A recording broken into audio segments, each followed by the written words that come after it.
Magandang araw, Charity Philippines. Ako po si Kyle David Atienza, ang founder at executive director ng The Street Classroom.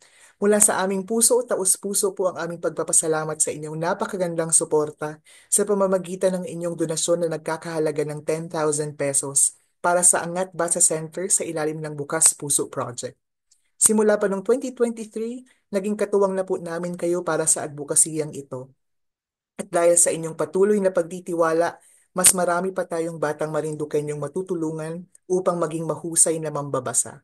Ang inyong donasyon ay direktang makakatulong sa operasyon ng aming mga proyekto ngayong 2025, kasama na ang pagsasani ng 30 volunteers na magiging katuwang namin sa pagpapalaganap ng literacy sa ating mga komunidad. Ang impact ng ating proyekto ay kinikilala hindi lamang ng ating mga volunteers at mga magulang, kundi pati ng iba't ibang institusyon.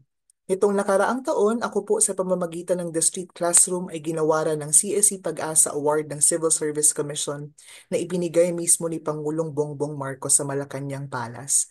Isang patunay ito na ang ating ginagawa ay may positibong epekto sa bayan. Muli mula sa aming pamilya sa The Street Classroom, maraming salamat po, Charity Philippines Incorporated. Kasama namin kayo sa pagbubuo ng mas maliwanag na kinabukasan para sa bayan at para sa mga bata.